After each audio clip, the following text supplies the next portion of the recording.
I'm gonna go ahead and share my screen if that's okay, because I'm Great. gonna And work. Debbie, you were hitting a timeout. I was just wondering if this could be recorded, and all of a sudden the recording light went on. There So you go. perfect. There we go. Excellent. Oh, great. Thanks for that. Can everybody see my screen by chance? Yes. Okay, great. I'm gonna go full screen here in just a second here and just make sure that everybody got that. Are we good? Can you hear me? All right, great. Good, Yes. good. Yeah. So thanks. Thanks to Josh for giving me an opportunity to speak, and it's really good. I mean, the side benefit of this is good to see everybody. I haven't seen most of you since I was going to say I was bringing back some PTSD on the COVID response team for a lot of you, but it's good to see you, and thanks for making the time to listen today. I want to talk about something today that I don't really talk about all that often. 11 years ago, almost to today, a week ago, 11 years, the BP oil spill happened. And in many ways, it was the worst period of my life. I had just come to BP like not 8 months before that as their chief information officer, and the task was thrust upon me to coordinate a big part of the crisis response to all of this. And so in a lot of ways, it was the worst period of my life. Deb can probably attest to that. Was pretty awful. But in one pretty important way, it was the best period of my life because in responding to all of this, I saw some of the most extraordinary performances under the most absolute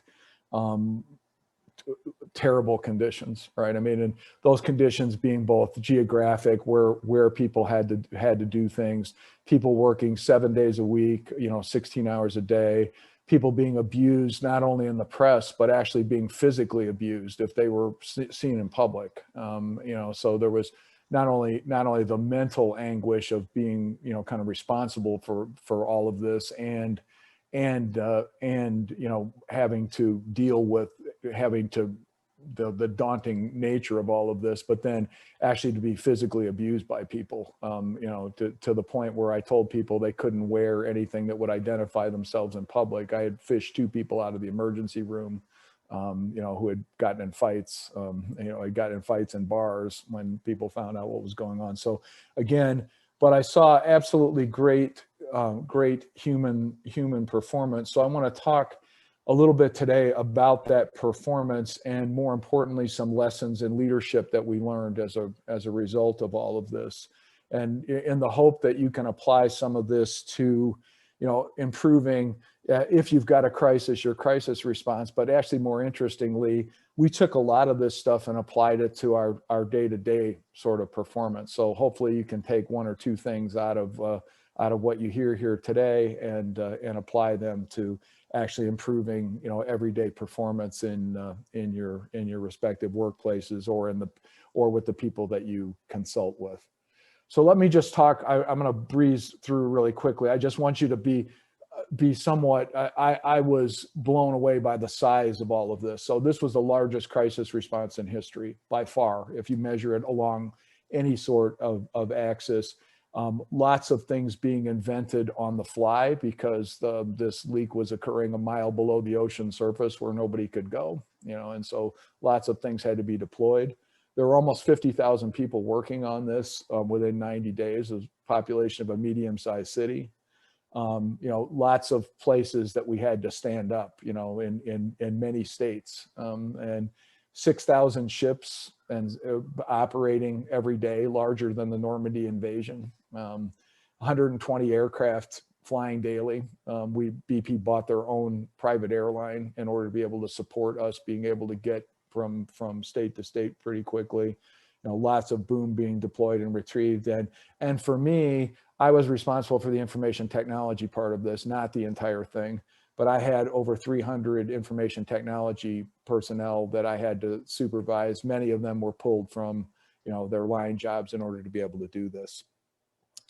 And we had some fairly significant challenges. We had lots of stakeholders to satisfy, all the way from the American people, all the way down to just a raft of government agencies, whether it be federal, state, local sorts of agencies. You know, my experiences with all of them are all of the agencies are great. They're super professional people. All the politicians, almost to a person, are terrible. Right? That's kind of my net up of all of that.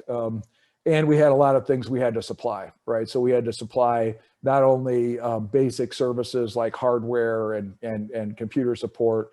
We also had to deploy tactical communications across multiple states to be able to support beach cleanup and stuff, stand up networks everywhere, and supply lots of just information technology sorts of solutions. And what was different about this crisis, most crises, and the professional people told me this, so they'd be out having a cigarette and you'd be sitting there talking to them, and they'd say most crises, like a hurricane or a tornado, a natural disaster, have a crescendo that happens, and then everything from there is going, is downhill. What was different about this particular crisis is that it was constantly expanding until the actual well was capped, which was on, I think, day 93 or something.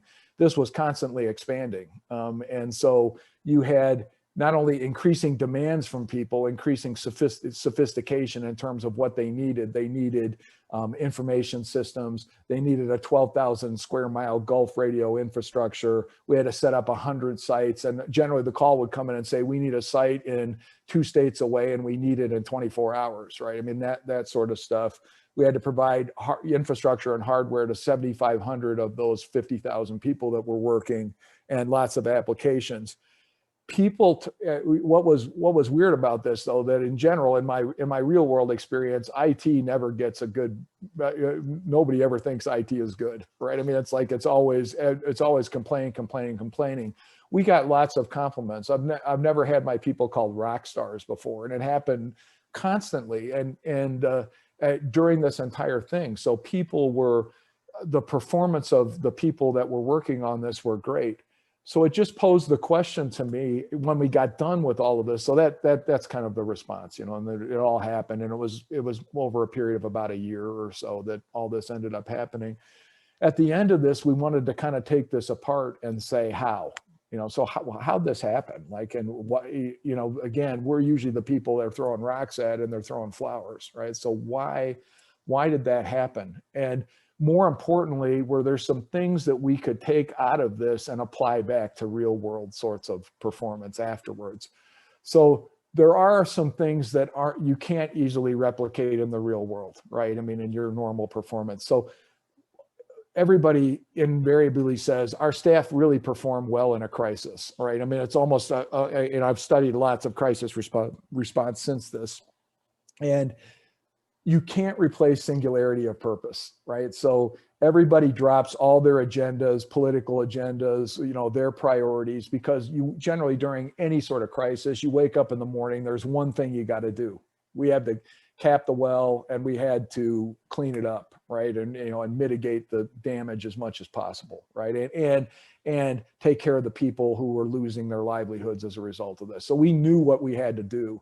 So and again, that's common to lots of crises. But the other thing we had is almost unlimited access to financial resources. I had a blank check to do whatever I wanted. I spent more in 6 months than I normally would spend in 5 years, right? I mean, that's what we were able to do. And we had access to, I tell people the story of, we built the world's largest radio network with Motorola. Motorola had to stop all of their production of all the other things that they did to channel the plastic to make the radios for 3 months. I mean, that's how big these sorts of things are. So we had access to financial resources. You can't duplicate those things in the real world. But we found that there's lots of things you can duplicate in the real world, right? So we identified what we came up with 10 key learnings that we think are applicable to incident responses or real world performance. And we tried to put kind of cute names on all of them so that we would kind of remember what they were, because we went ahead and tried to, and successfully applied these in lots of places that within not only my organization, but other organizations within BP that weren't information technology, because people were interested in this sort of stuff. So I want to go briefly through all 10 of these and maybe relate a couple of anecdotes along the way, and then I'll have time for some questions.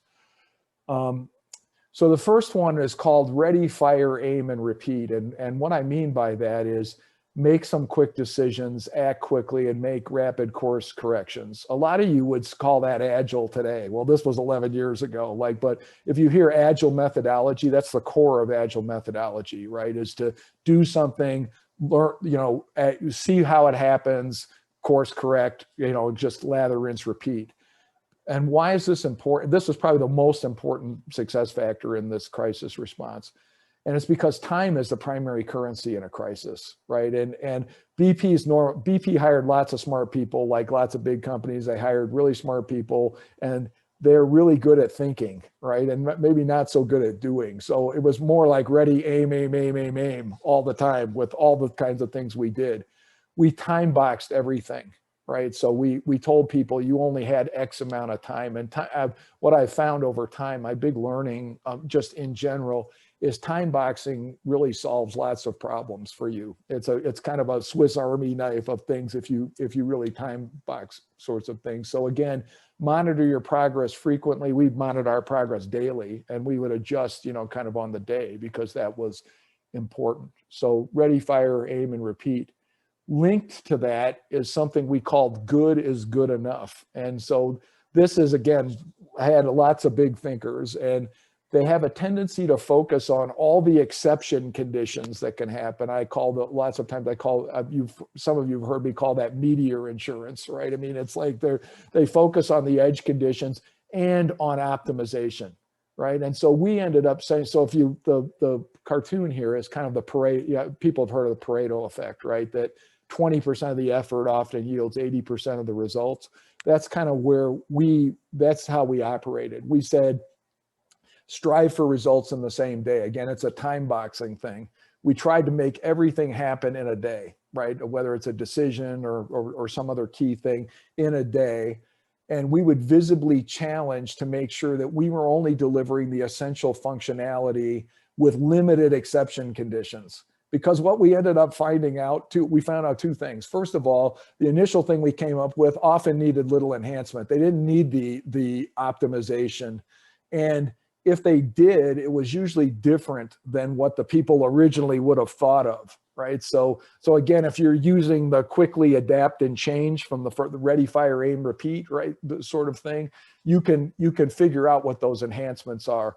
And so you should tolerate some sloppiness up front. And we did this during the COVID response with SVP, is be a little sloppy up front, right? So you can overlap and you can take care of, you can have multiple people doing things. Because again, time's the primary currency in a response, right? And you'll sort it out over time. You'll get the optimization over time where it's appropriate. So good is good enough. The third thing was, and again, this is 11 years ago now, not now, right? So the big push on inclusion right now and transparency, right? But you should embrace, what big thing I learned is you should embrace inclusiveness and transparency, even if it's initially hard to implement. So this saying, it's kind of an old saying, go slow to go fast. We from day 2 had a big inclusive daily call. So I took my 60 most important, leaders, the people scattered out across this thing. We would have a teleconference. So we didn't have Zoom then, right? So we had teleconference. So you can imagine what chaos that was, 60 smart people, smart opinionated people. It turned out to be critical, because more inclusion and providing information transparency to everybody led to much better alignment and execution speed after about day 3, right? It took us about 3 days to norm how all this ended up working.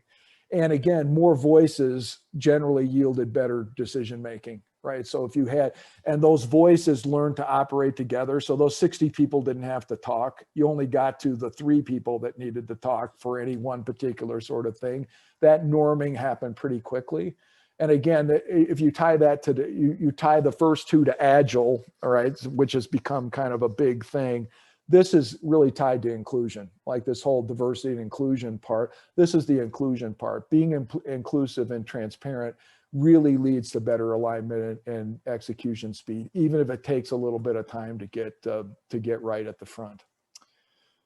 The fourth one is like, we called it, always ended up saying, always aim higher, because if you set clear stretching expectations and that, articulate to the doers what the priorities and constraints are, and then let them figure out how to make it happen.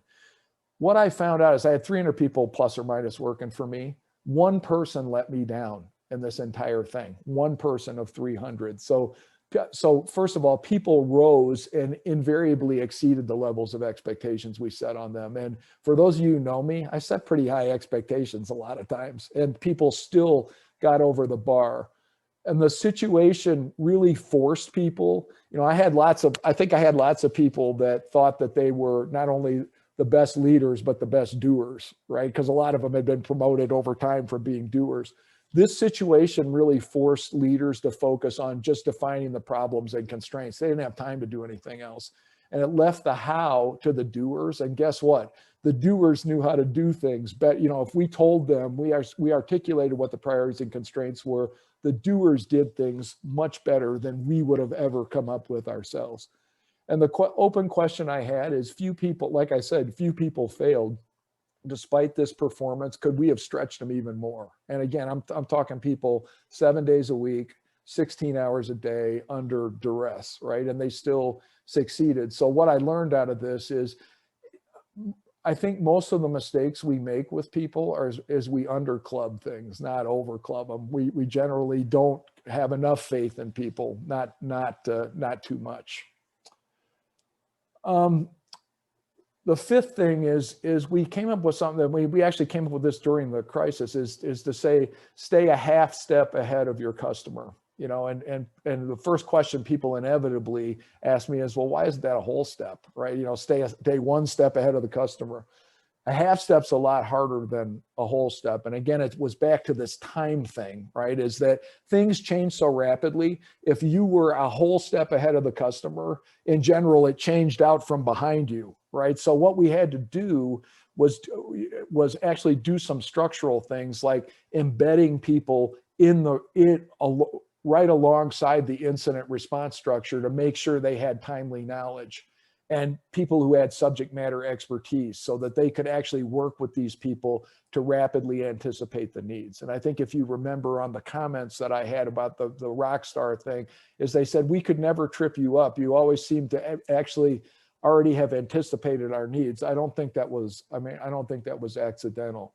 But again, for the real world sort of stuff, actually getting close to people, and really having your people work side by side with the people you're serving generally ends up giving you a better result.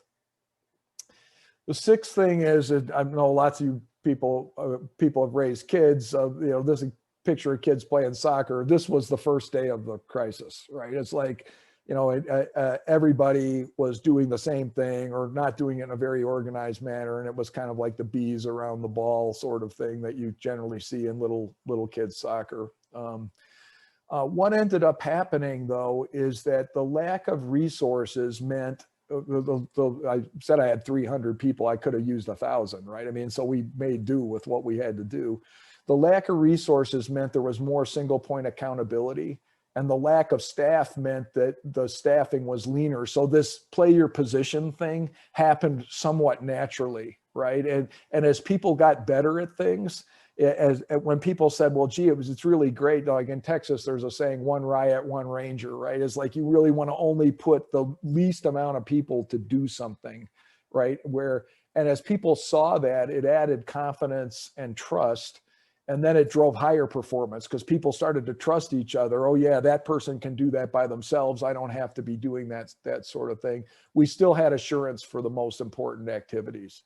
So again, the learning in the real world is, single point accountability, leanest possible staffing. You get improvements in both efficiency and effectiveness. The next one is something called success breeds success. And if you've ever done any systems thinking sort of things, this is an example of a reinforcing loop, right? you cannot do too much recognition. All right. You can never, there is no such thing as too much recognition. Right. And however, recognition is much more powerful when it's specific. Right. And what I mean by that is a lot of times when people tell me, it's funny because we just taught this module, Lynn and I and Roland Evans just taught a class to Community Food Share on recognition.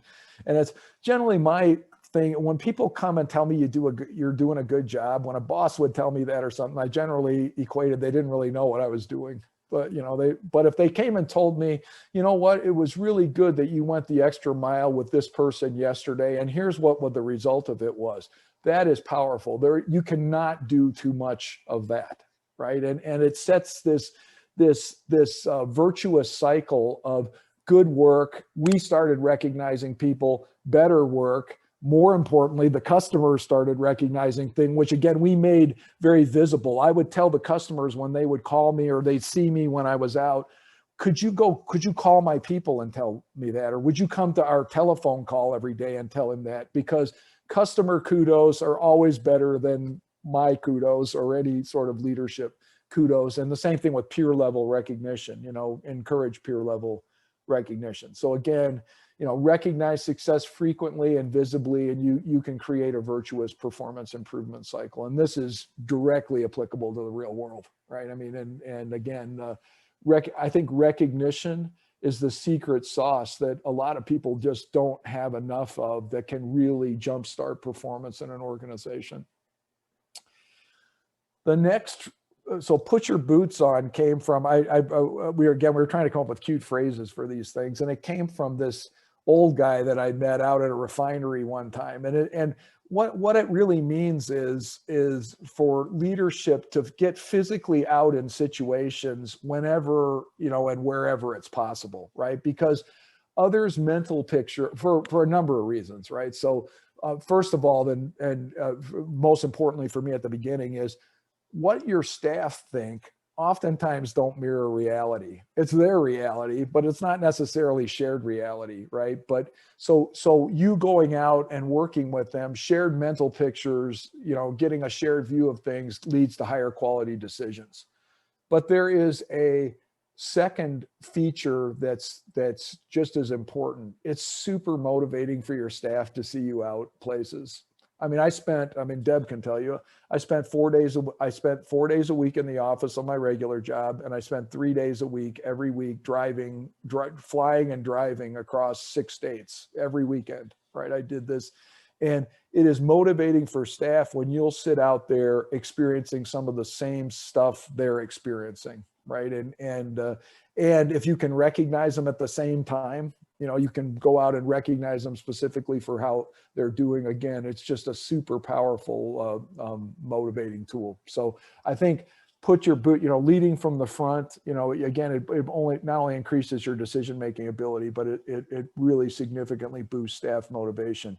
And you can do that again in the real world. You know, you can go out and meet your staff, you know, even if it's just something as simple as sitting with them through half a shift to see the kind of work they're having to do and the like. It's just super educational, and taking an interest in what they do makes a big difference. The next one was just kind of don't reinvent the wheel. So the ninth thing is really don't reinvent the wheel. And you should designate specialists or reusable solutions as they emerge, and not before they emerge. Because again, things change so rapidly that what might have been important yesterday might not be important going forward. But for instance, I had 6 people that were experts at setting sites up, right? They could go in and there's a lot of specialized knowledge in standing a site up, right? Not, you know, all the way from getting lease agreements with people to setting up the physical infrastructure, networking, you know, we had all kinds of network sort of stuff we had to do, especially in some of these remote locations, satellite stuff and all that kind of stuff. So I had specialists that would do that because it was inefficient to have everybody learn that stuff. Right. So I had a team of people that would do that. Again, use off the shelf stuff as much as possible. Avoid customization, because again, time is your primary currency. I'll take something that's an 80% solution that's done over something that's 100% solution that's going to take weeks to get to to get done.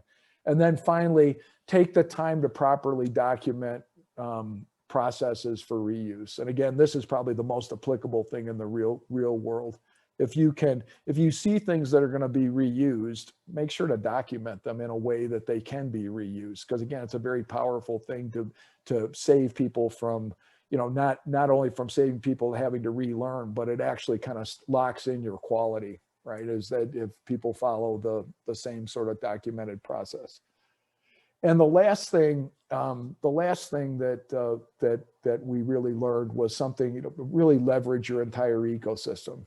And this was representative of all the people that were working on this project. So I had 300 people working on it that were BP people, but there were tons of people working from all these different types of organizations, whether they be communication companies. Best Buy was actually, because there was a Best Buy in almost every one of the cities we were in, we could all go get equipment from them and the like. We had 6 internal organizations at BP and over 30 external suppliers. And the biggest compliment I got from multiple people was you couldn't tell who was working for who. Everybody was working for the crisis and not for their individual companies. And we got lots of innovations and suggestions from suppliers and things at the time. iPads were just coming out, right? I mean, this was 11 years ago. iPads were just coming out. Cloud architecture before clouds were a big deal. I mean, that was the way we stood up our entire stuff, was cloud architectures. We had, this thing Office in a Box where we could go and very rapidly set things up. So those were really the 10 lessons that we learned that I think are not only applicable to, improving crisis response, but also improving, I think a lot of them, I hope I've demonstrated that I think you can apply a lot of these things to the way that people work, on a day-to-day sort of basis. So with that, I'll stop. And if anybody's got any questions or comments, I'll be glad to take them. Well, Mark, that was great. It just blows me away that you were able to do this so quickly. I was thinking of all the people in BP, though, that had to work on this. Yeah, I mean, there were a lot. Now that 50,000 people was not all BP people, right? So I understand that. We had contractors and the like, but there were lots of people. We pulled lots of people from their existing jobs. Right. I wasn't thinking so much of individuals as I was thinking of functions. And I wondered whether there was somebody who was doing a project management plan, so you knew that you weren't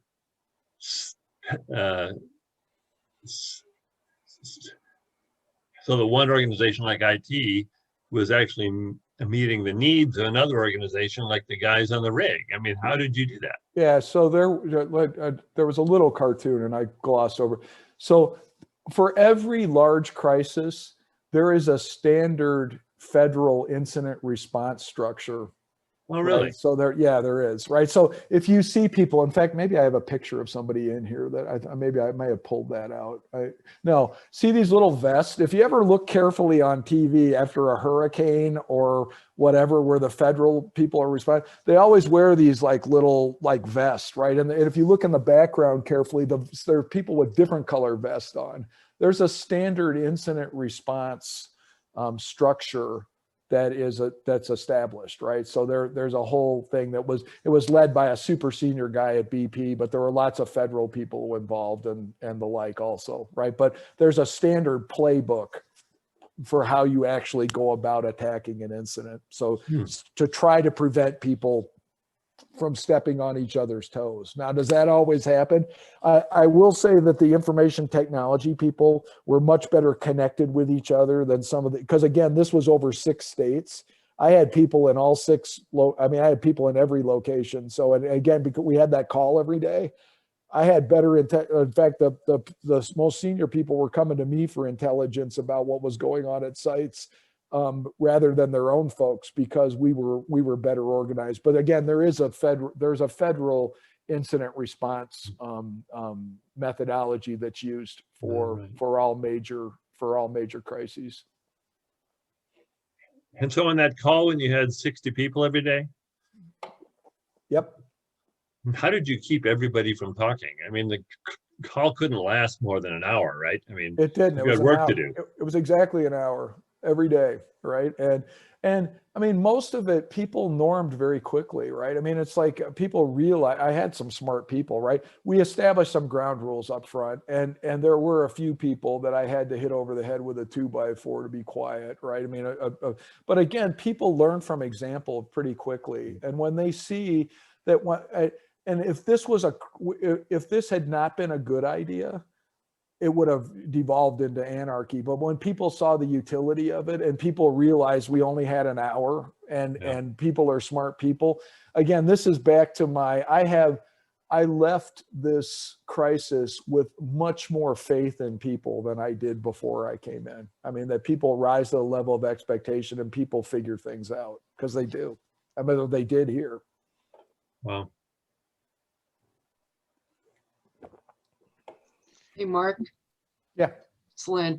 Hey, Lynn. You know, in the beginning, you made the caveat that it was singularity of purpose and unlimited resources. But in going through this, it seems like even if you don't have those two extremely significant extremely significant issues as part of the situation, the 10 points that you mentioned are applicable in so many crisis situations. Are there any things that you would say probably won't happen because BP was an unusual situation? I mean, are there any caveats you would put in there in terms of those 10 things? No, we're not really. I think the thing that BP had and it's lost on the public, because I don't think that, and again, you can say I work for BP, right? But I was there, right? I mean, I sat next to Obama in the pouring rain. I mean, all the way down to being with the lowest level politicians here.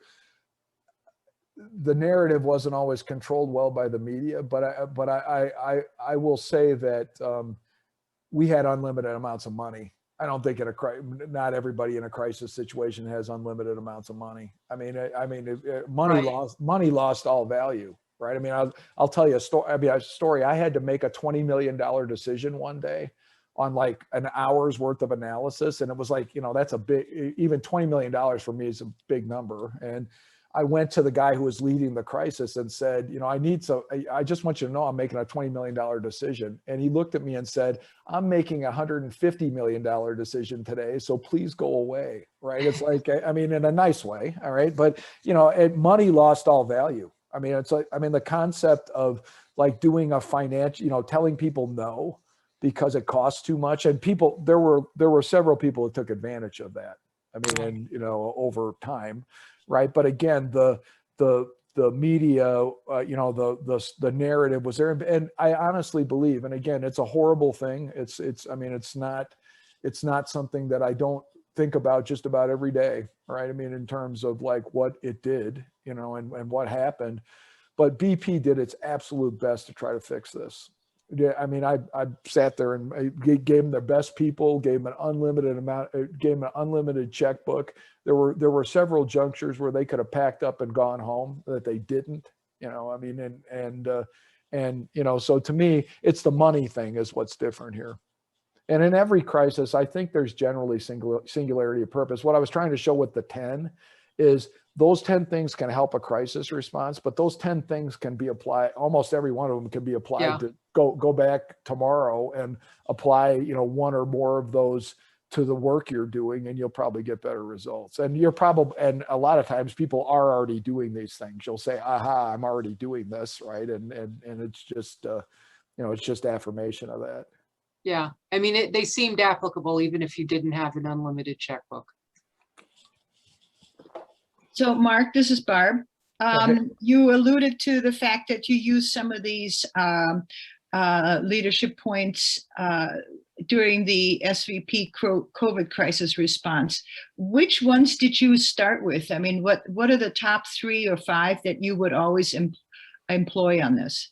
I don't know. I have to go back and look. I mean, the biggest one, and I actually I could ask Dennis or Debbie or the people that were in there. There were a few people that were a little frustrated with the fact. So what you always have at the beginning of any crisis, and I felt bad for like Fukushima and some of these places, you have a fog of war, right? I mean, that nobody knows what's going on the first 3 or 4 days. They don't. I mean, you can't. It's too vast.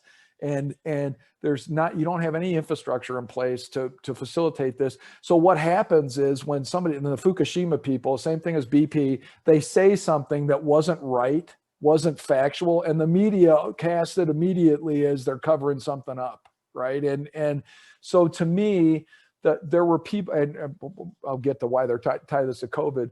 I think you have to tolerate at the beginning. You have to just be comfortable with ambiguity and that things will work out, right? And I remember telling the folks, we're going to be a little bit sloppy and we're not going to optimize things right away. And you know what? It'll all work itself out in a week or two, right? It's like, you know, the right thing will work it out. But if you haven't ever done that before, that's quite uncomfortable, right? It's like, why can't you tell me today exactly what we're going to do tomorrow?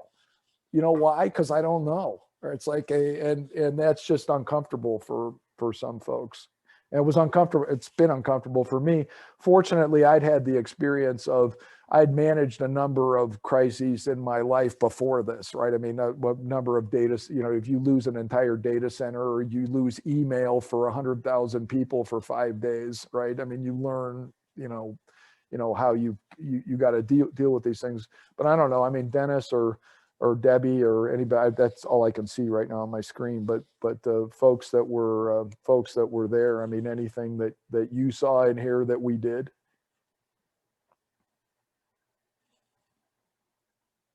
Take yourself off mute, Debbie. I'm working on it. There we go. Hey, could you go back to your 10 points and maybe Sure. have it easier?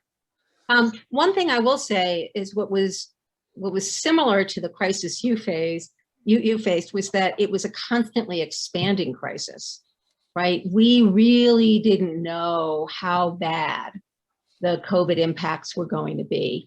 And we also had no, well, yeah, so I think that's pretty obvious. And so that created a whole level of urgency that I think was really helpful when we think about the singularity of purpose. We talked a lot about the fact that, well, SVP, if SVP exists to support our nonprofit community, what greater need could there be than what we're experiencing right now? And so there was really a high level of buy-in by the team. Everyone involved, we all just understood what the larger goal was, right? I'd say the ready, aim, fire, repeat, definitely. We did that a lot. Good is good enough, absolutely. We tried to bring, I mean, Mark, you did a fantastic job bringing together those who were working on this, and we had regular calls. They weren't daily, but they were pretty frequent. So I'd say that was really good. Any opportunity to do a better job, I think you really embraced that. And I'd say actually, you know, all of this, and you led by, you modeled for us so many of these learnings that it gave us a space that was really safe. And we felt that we were really all working together. So there was the morale aspect of this, which you haven't really talked about that much. I think that was really helpful because we were all scared. You know, we were scared for ourselves, for our families, for the community, and yet this gave us a way of acting, of processing that in a way that was positive, and we felt that we could make a difference. So I would say that most of these were really applicable, and without seeing them so defined, it's just interesting to see the points because I can see how it informed how you led the team. Yeah. Dennis, you might have another perspective on that. Well, that's one of the main things we did in in the COVID response, and it's happened in my IT background too, and I worked at the university, was this singularity of purpose. Yeah. I mean, if there's a crisis and everybody knows that there's one goal is to get out of that crisis and just have to figure out how. And I think we did that in the COVID response. It was a little tougher because instead of one big organization, there were a whole lot of little organizations, and every one of them had their own singularity of purpose, which makes it a little different than this. You know, some of my work at the university, we all of a sudden, one day we lost all of the student account information. It was totally gone. And we had to try to figure out how in the world we were going to totally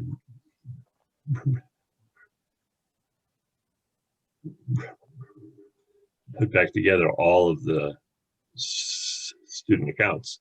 And we did, because of the same sort of process that Mark's talking about.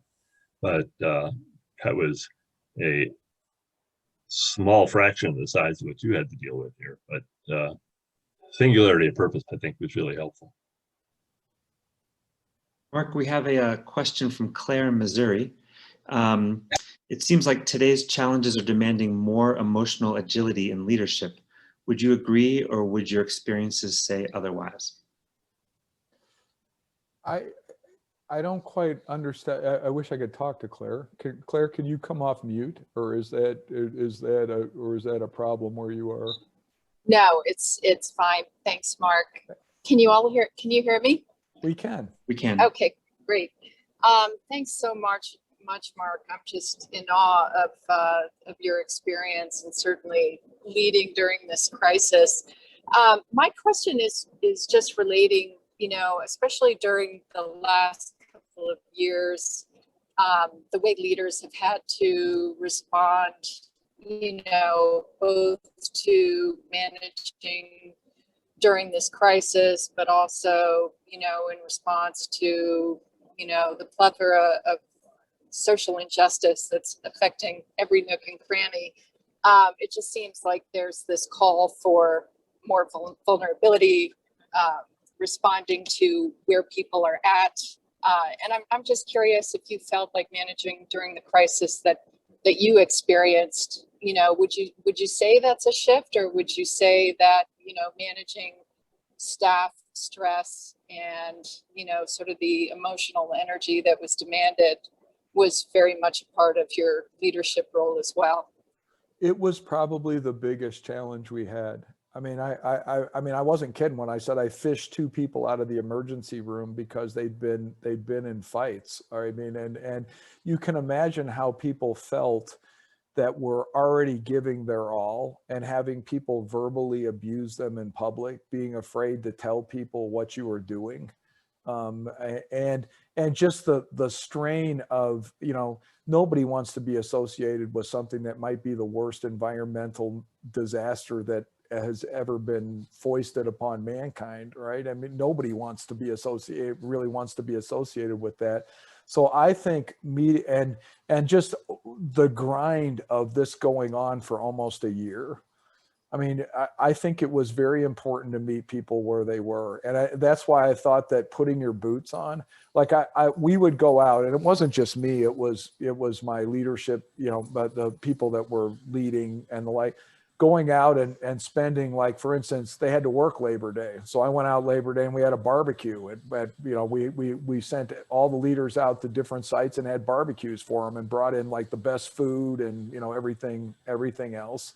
And so I think it is important to meet. I think I like what you said. You've got to meet. I think leadership in general is meeting people where they are. Now, this whole overlay of all the DEI sorts of issues and stuff may make some of that a little more complex today.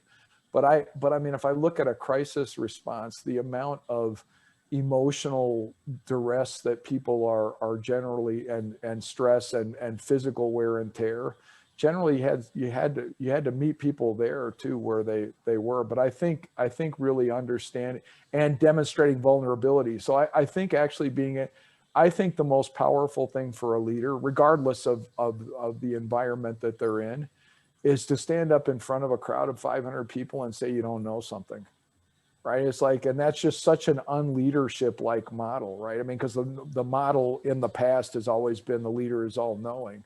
I think when you can demonstrate that kind of vulnerability, I think it really helps. I mean, and I think in a crisis, nobody knows everything, right? So I don't know. I don't know if it's gotten more or less complex. I do know that emotional, meeting people where they were emotionally was really important in this response. Hey, Mark, I have a question for you. It's Christy. Hey, Christy.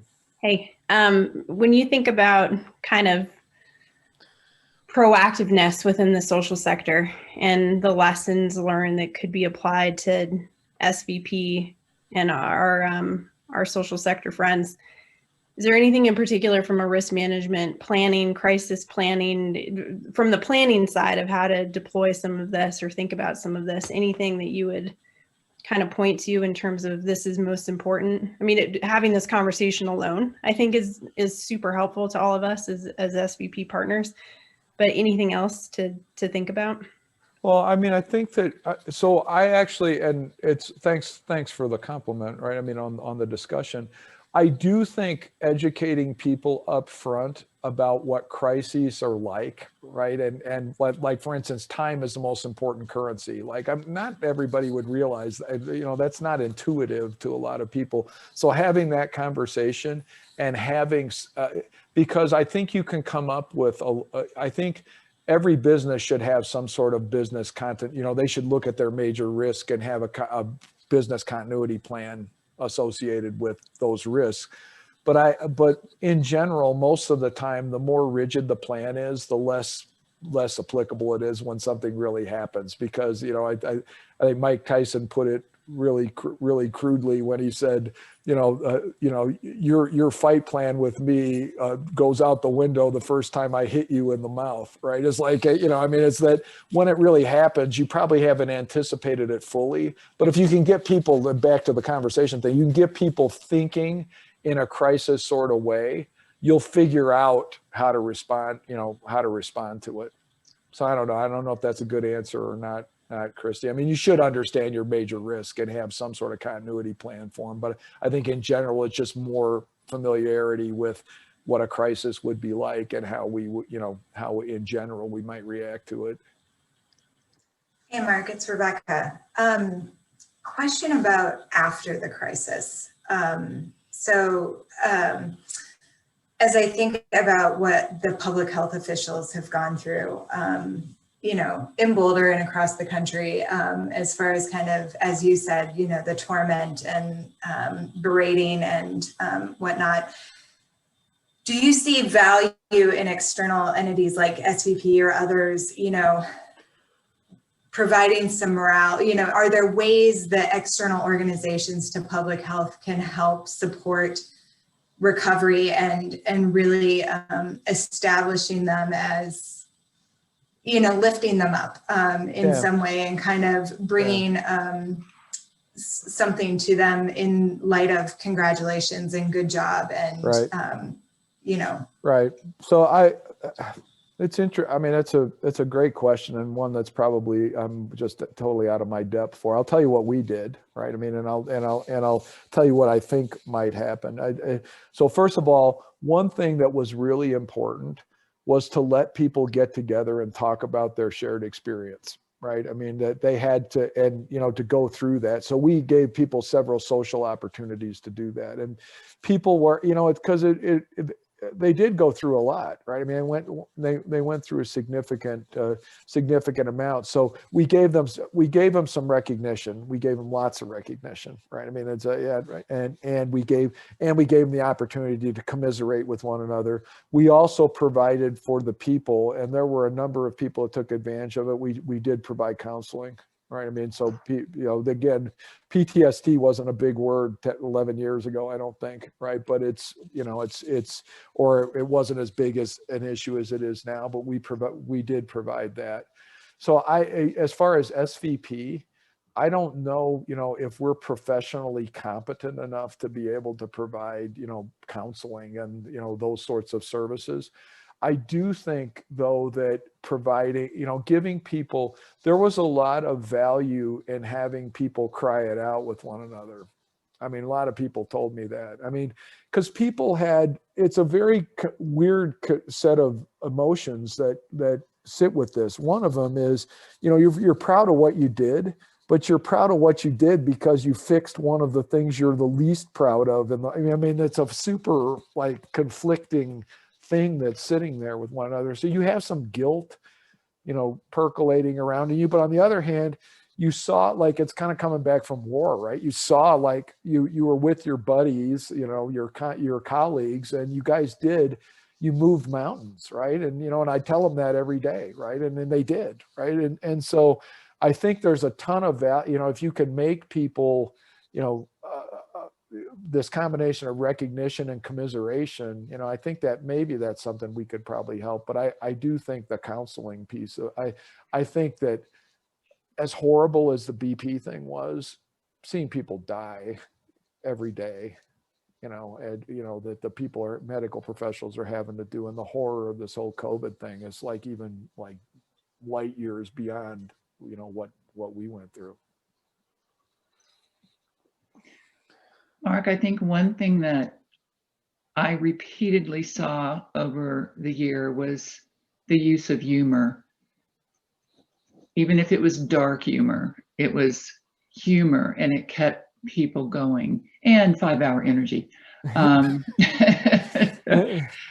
think 5-hour energy made millions on you guys. But people selling some of your stuff on eBay during the crisis, and you were just like, what? And just high-level managers saying stupid things, Anderson Cooper coming in and you guys being, I mean, you had to laugh or you would have just fallen apart. And I saw you cry many times, but at the same time, a lot of your people were also laughing at the insanity of it all. And maybe it's because they were so tired. I don't know. Yeah, thanks. Just an anecdote, and again, I have a love-hate relationship with CNN. CNN was in the same bill. CNN, Anderson Cooper, and those guys were in the same building we were, right? So we're in New Orleans, where we were running a lot of stuff out of New Orleans. And Anderson Cooper would walk through literally, we probably had 1,000 people in this building in New Orleans, and go on air and say, BP's not doing anything to fix this crisis. And it's just you just walk through 1,000 people. So I do like Anderson Cooper. I mean, as a journalist, I didn't like him very much then. So, but yeah, I think gallows humor was an important part of the survival thing, and finding the absurdity in lots of things. So we generally we had that call every day. We would, at the end of it, I would have I would want somebody to I want nominations for the most absurd thing that happened today to anybody, right? It's and somebody would end the call on a laugh or something, and you just had to do that. Well, I see that we're at 1 o'clock, and as many of you know, I'm a freak at ending things on time. So, Josh, I'll turn it back to you real quick. Thanks, Mark. And Mark, I really appreciate you being able to share your experience, your vulnerability, your humor with all of this. I can't even imagine. I mean, I think about the fact that you were only 8 months into your role. That's barely enough time to learn what your job should have been. And then you have this situation that you have to deal with. So hopefully, as we keep working with you over the years, we can keep teasing more and more knowledge from you, from what you experienced there. But thank you for sharing with us today. We really appreciate it. Yeah, thanks. And thanks for good questions, folks. I appreciate it. Yeah. All right, everybody, have a good rest of your day.